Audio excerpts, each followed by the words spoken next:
Hay una prueba médica que predice cuánto tiempo vas a vivir con mayor precisión que tu presión arterial, tus niveles de colesterol o tu historial de tabaquismo.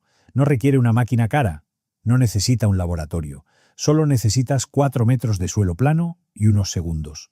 La prueba es observar a qué velocidad caminas. Y lo más inquietante no es que esto sea verdad. Lo más inquietante es que la ciencia lo sabe desde hace años, y casi nadie te lo ha dicho. En 2011, la investigadora Stephanie Studensky analizó los datos de casi 35.000 personas mayores de 65 años, datos recogidos durante más de 2 décadas. Y cuando procesó todos esos números, buscando qué variable predecía mejor quién viviría más tiempo, la respuesta no fue la diabetes, ni el colesterol, ni siquiera si la persona fumaba. Fue la velocidad al caminar. Las personas que caminaban más rápido vivían más, no un poco más, significativamente más, y la relación era continua. Cada pequeño incremento de velocidad correspondía a una reducción del riesgo de muerte. Esto no es poesía, es física, y para entender por qué tenemos que ir al lugar más inesperado, la suela de tu zapato.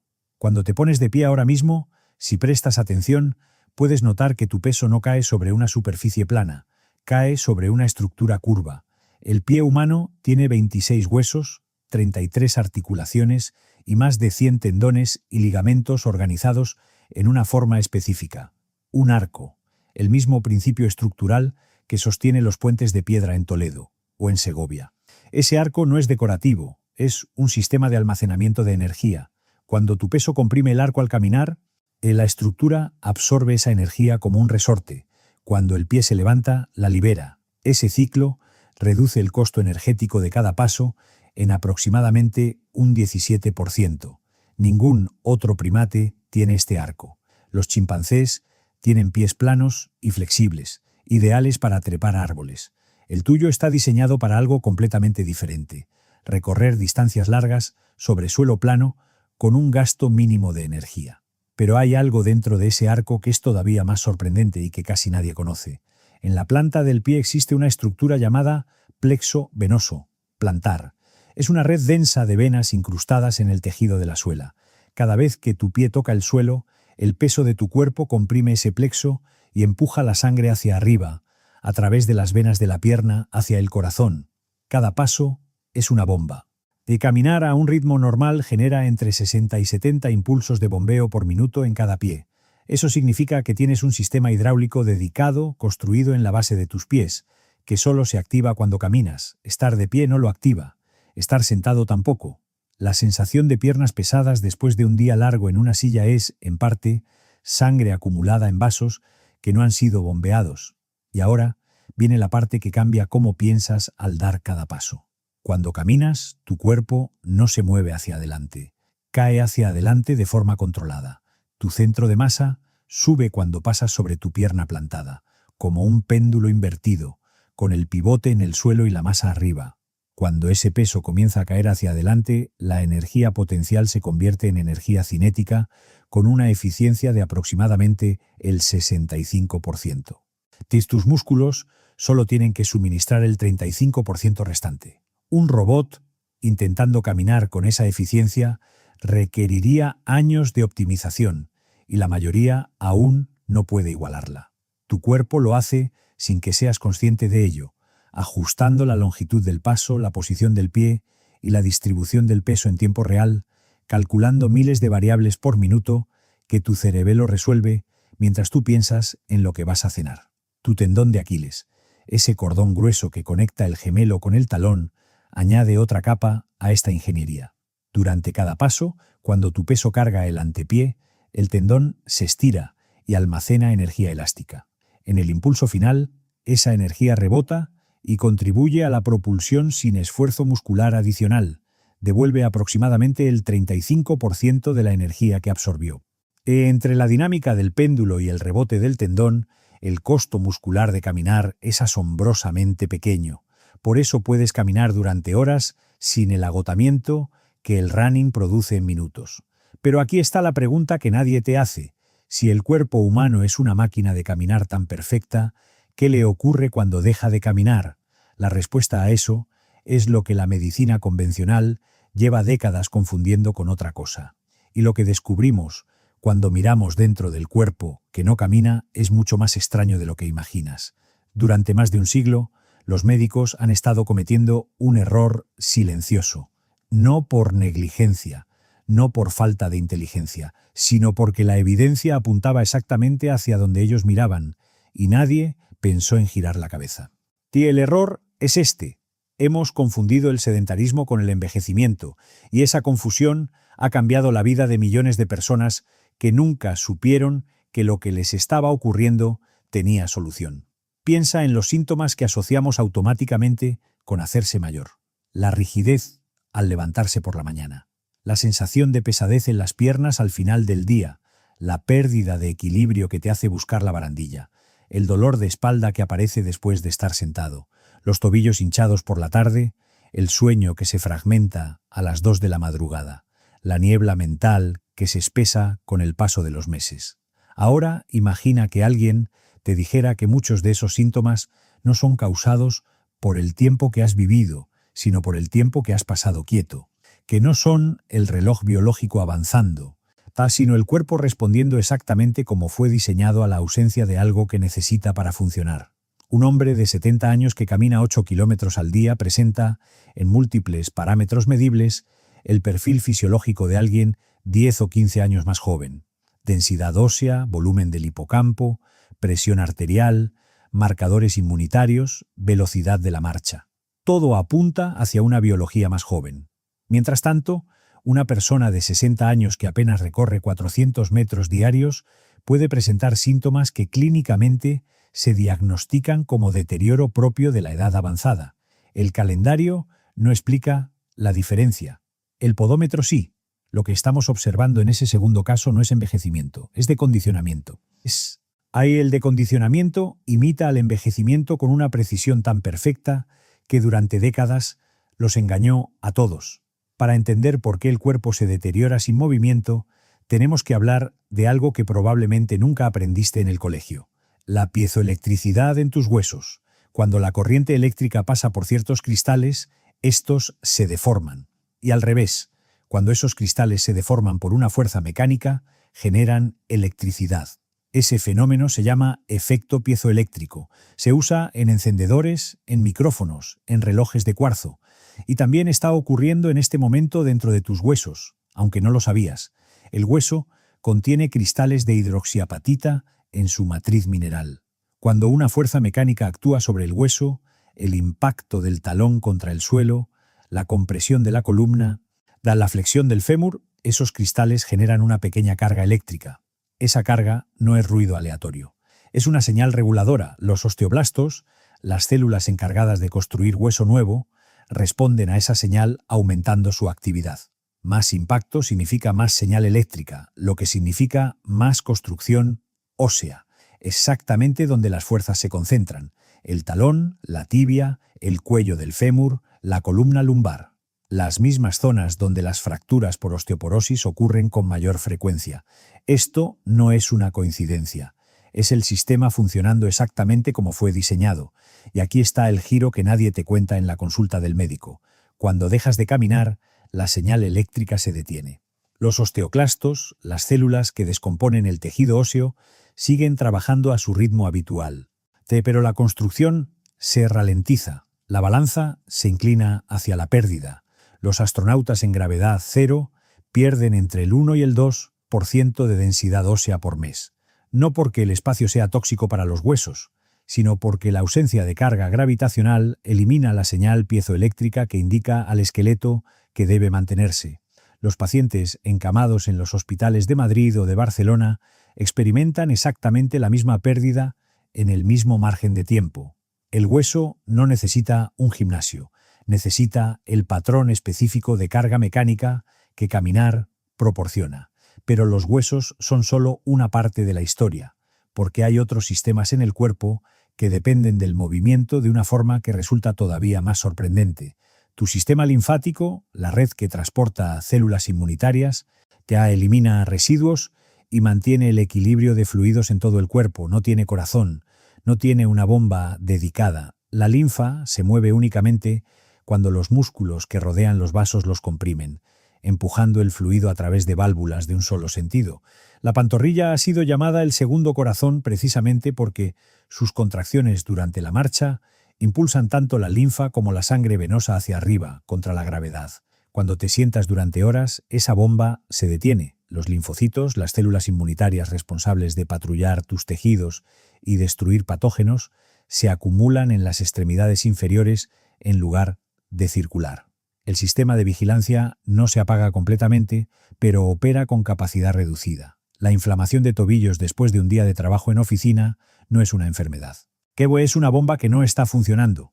Y lo que ocurre con la linfa es solo el principio, porque hay una estructura en tu columna vertebral que también depende del movimiento para algo que literalmente te mantiene con vida. Y lo que le sucede cuando te quedas quieto es mucho más perturbador de lo que imaginas. Hay una estructura dentro de tu columna vertebral que no tiene vasos sanguíneos. Ninguno. En un cuerpo donde casi cada tejido recibe su propio suministro de sangre, los discos intervertebrales son la excepción.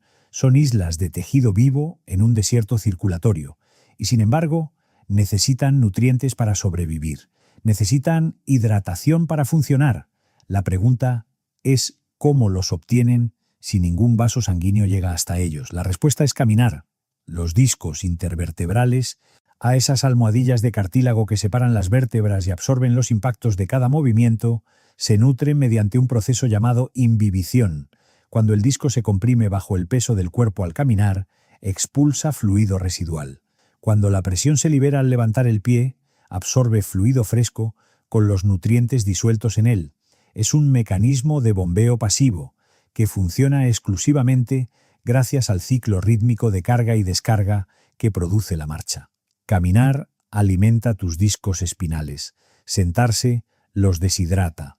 La rigidez de espalda que aparece después de horas en una silla y que mejora a los pocos minutos de levantarte y moverte no es un misterio médico. Es el disco rehidratándose. Fluido volviendo a una estructura que ha estado secándose lentamente mientras permanecías inmóvil.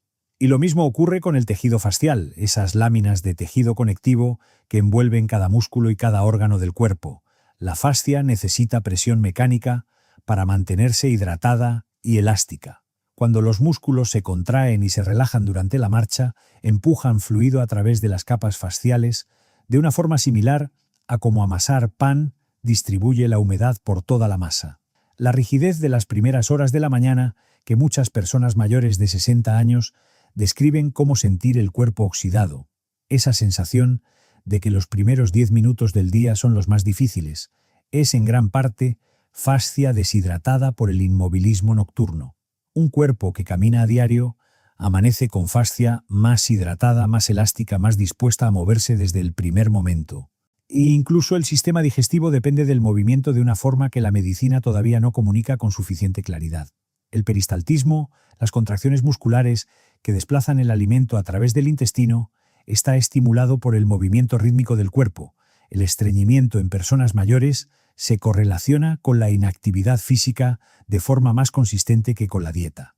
El intestino fue diseñado para procesar alimento en un cuerpo que se mueve. En un cuerpo que permanece sentado, el proceso se ralentiza, no porque el intestino esté enfermo, sino porque falta la señal mecánica que lo activa: sangre, linfa, nutrición espinal, hidratación fascial, tránsito digestivo. Todos los sistemas de fluidos del cuerpo fueron diseñados para operar en un cuerpo que camina. En un cuerpo que está sentado, todos ellos se degradan. No por enfermedad, por ausencia del único estímulo mecánico que requieren. Y ahora viene la parte que durante décadas la comunidad científica se negó a aceptar, porque contradecía uno de los principios más firmemente establecidos de la neurociencia del siglo XX. Durante casi 100 años, el consenso científico fue categórico. El cerebro adulto humano no puede generar nuevas neuronas. Nacemos con todas las células cerebrales que tendremos jamás. El envejecimiento significa perderlas, lentamente, de forma irreversible, aproximadamente entre el 1 y el 2% del volumen del hipocampo por año después de los 60. El hipocampo es la estructura responsable de formar nuevos recuerdos, de la navegación espacial, del tipo de memoria que te permite recordar dónde aparcaste el coche esta mañana o el nombre de la persona que conociste la semana pasada. De su declive se consideraba tan inevitable como las canas. Los libros de texto lo enseñaban, la práctica clínica lo aceptaba. Era, en todos los sentidos, un hecho establecido, hasta que un investigador en Pittsburgh decidió ponerlo a prueba directamente.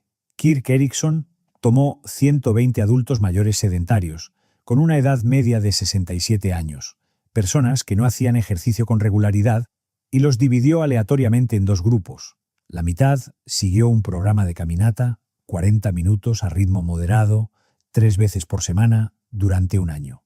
La otra mitad realizó estiramientos con la misma duración y frecuencia. Antes y después del año, Erikson midió el volumen del hipocampo mediante resonancia magnética estructural. En el grupo de estiramientos, el hipocampo se redujo como los libros de texto habían predicho durante décadas.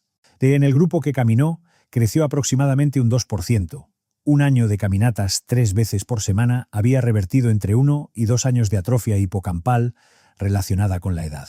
El consenso científico de un siglo entero estaba equivocado, y lo que lo demostró no fue un fármaco experimental ni una tecnología sofisticada. Fueron 40 minutos de paseo por el barrio, 3 veces a la semana. Pero la pregunta que nadie se había atrevido a formular todavía era esta. Si caminar puede hacer crecer el cerebro, ¿qué más está haciendo dentro de tu cuerpo que aún no sabes? Hay algo que los científicos tardaron décadas en admitir, y cuando finalmente lo hicieron, cambió por completo la forma en que entendemos el envejecimiento. No es una teoría nueva, no es un descubrimiento reciente. Es algo que ha estado ocurriendo dentro de tu cuerpo cada vez que das un paso, y que nadie te explicó porque durante mucho tiempo nadie lo entendía del todo. Cuando Kirk Erikson demostró que caminar hacía crecer el hipocampo, la comunidad científica tuvo que enfrentarse a una pregunta incómoda. Si el cerebro puede regenerarse con movimiento, ¿qué otras cosas estábamos dando por perdidas que en realidad no lo estaban? La respuesta llegó desde una dirección completamente inesperada: el equilibrio. Piensa en la última vez que cruzaste una calle con prisa, o que bajaste unas escaleras en la oscuridad, o que caminaste sobre un suelo mojado. En esos momentos, tu cuerpo ejecutó en décimas de segundo una coordinación que ningún ordenador del mundo puede replicar con la misma elegancia. Detectó el ángulo del suelo, te calculó el desplazamiento de tu centro de masa, ajustó la tensión de docenas de músculos simultáneamente y mantuvo tu cuerpo en pie sin que tú pensaras en ninguno de esos pasos. Lo hizo tu sistema propioceptivo, y la mayoría de las personas no saben que existe hasta que empieza a fallar. La propiocepción es el sentido que nunca aparece en los libros de texto junto a la vista, el oído, el olfato, el gusto y el tacto. Es el sexto sentido real, no el que aparece en las películas. Es la red de sensores distribuidos en tus articulaciones, tendones y fibras musculares que detectan continuamente la posición y el movimiento de cada parte de tu cuerpo en el espacio. Los sensores en tus tobillos y en la planta de tus pies son los más críticos para mantener el equilibrio mientras caminas. Detectan en tiempo real el ángulo de la superficie, de la textura del suelo, el desplazamiento milimétrico de tu peso hacia un lado, y envían esa información al cerebro a una velocidad que hace que cualquier conexión a Internet parezca lenta. El problema es que estos sensores necesitan ser usados para mantenerse calibrados. Y aquí viene el giro que nadie espera. La pérdida de equilibrio que asociamos con el envejecimiento no es en su mayor parte un deterioro neurológico inevitable. Es en gran medida una descalibración por desuso. Sensores que llevan meses o años sin ser desafiados por superficies irregulares, por cambios de inclinación, por los pequeños ajustes que cada paso en el mundo real exige. Sensores que han olvidado cómo hacer su trabajo porque nadie se los ha pedido. Cuando una persona mayor de 65 años cae, el mundo lo llama accidente. Ahora, la ciencia lo llama consecuencia predecible de un sistema propioceptivo que no ha recibido el estímulo que necesita. Y la forma de mantener ese sistema afinado no es una máquina de equilibrio en un gimnasio. Es caminar sobre superficies variadas. Aceras, tierra, hierba, piedra, pequeñas cuestas. Cada paso sobre terreno irregular es un problema de equilibrio que el sistema propioceptivo resuelve en tiempo real. Y cada solución afina el sistema. Un paseo diario por el barrio es, en términos neurológicos, una sesión de entrenamiento del sistema de equilibrio que ningún ejercicio diseñado en un laboratorio puede replicar completamente, porque los laboratorios tienen suelos planos y el mundo real no. Y entonces llegamos al número, el número que cambió la medicina preventiva y que todavía la mayoría de los médicos no miden en sus consultas. Stephanie Studensky, investigadora de la Universidad de Pittsburgh, analizó datos de más de 35.000 personas mayores de 65 años, seguidas durante periodos de entre 6 y 21 años en distintos estudios. Su pregunta era aparentemente simple: ¿existe alguna medida física que pueda predecir cuánto tiempo vivirá una persona mayor? Probó con la presión arterial, con el índice de masa corporal, con el historial de enfermedades crónicas, con la edad, con el sexo. Ninguna de esas variables predijo la supervivencia con tanta precisión como una sola medida: la velocidad a la que una persona camina a lo largo de 4 metros de suelo llano. No su estado de salud declarado, no sus análisis de sangre, no su historia médica, la velocidad de su paso. Lo que Studensky descubrió es que la forma en que caminas es el resumen más honesto del estado de tu cuerpo entero. Y lo que eso significa para ti es algo que todavía muy pocas personas han escuchado. 4 metros. Eso es todo lo que necesitas. 4 metros de suelo llano, un cronómetro y la verdad más incómoda que la medicina preventiva ha producido en los últimos 30 años. Stephanie Studensky midió la velocidad de paso de 35.000 personas y descubrió algo que los médicos todavía no saben cómo integrar en sus consultas. Caminar a menos de 0,6 metros por segundo está asociado con un riesgo de mortalidad significativamente elevado. Caminar a más de 1,2 metros por segundo está asociado con una supervivencia mejor de lo esperado para cualquier edad. El número no es un destino, es una señal de todo lo que está ocurriendo dentro, y aquí está el giro que Studensky tardó en hacer comprender a sus colegas. La velocidad de paso no causa longevidad, la refleja. Cuando tu corazón no bombea con suficiente eficiencia, el cuerpo ralentiza el paso para reducir la demanda. Cuando tus músculos han perdido masa y fuerza, el paso se vuelve más corto y más lento. Cuando tu sistema propioceptivo está descalibrado y el equilibrio es incierto, el cerebro ordena caminar más despacio como medida de protección. Cuando el hipocampo se ha reducido y la atención se fragmenta, mantener el ritmo y la dirección durante más de unos segundos se vuelve un esfuerzo. La velocidad de paso es el cuerpo diciéndote, en el único lenguaje que no puede mentir, cómo están funcionando todos sus sistemas al mismo tiempo. Ningún análisis de sangre hace eso. Ninguna radiografía hace eso. 4 metros de suelo llano lo hacen. Y ahora viene la parte que transforma este dato de algo inquietante en algo extraordinariamente esperanzador. La velocidad de paso no es fija, responde a la intervención. Y la intervención es exactamente lo que estamos describiendo desde el principio de este vídeo. Cuando una persona que ha estado sedentaria durante años empieza a caminar con regularidad, la secuencia de cambios que ocurre dentro de su cuerpo sigue un orden preciso y documentado. En los primeros días, la bomba venosa de la planta del pie se reactiva. La sangre que se acumulaba en los tobillos por la tarde empieza a circular. El sistema linfático, que había estado estancado, recupera su movimiento. Los discos intervertebrales que se deshidrataban lentamente en la silla vuelven a absorber fluido con cada ciclo de carga y descarga. La rigidez de la mañana empieza a ceder antes. En la primera semana, la fascia se rehidrata. El cuerpo amanece con menos bloqueo. El intestino recupera el ritmo que el movimiento le da. En las primeras 2 o 3 semanas, el corazón empieza a adaptarse. La frecuencia cardíaca en reposo baja ligeramente. El volumen de sangre expulsado por latido aumenta. Los músculos extraen oxígeno con más eficiencia. El mismo recorrido que al principio dejaba sin aliento empieza a sentirse manejable. Eso no es motivación. Es fisiología. Es el corazón aprendiendo que el estímulo ha vuelto y ajustándose a él. En el primer mes, el sistema propioceptivo se recalibra. Los sensores de los tobillos y los pies empiezan a recuperar la sensibilidad que habían perdido. El bordillo de la acera deja de parecer un obstáculo. El suelo irregular deja de ser una amenaza. El cuerpo recupera la conversación en tiempo real con el mundo que pisa. Y en algún momento entre las semanas y los meses, algo ocurre dentro del hipocampo que 2 generaciones de neurocientíficos habrían considerado imposible. Nuevas neuronas, nuevo volumen, una estructura que se estaba reduciendo a razón de entre el 1 y el 2% al año, empieza a crecer. Hipócrates escribió hace 2400 años 5 palabras que contienen más física de la que él podía saber. Caminar es la mejor medicina del hombre.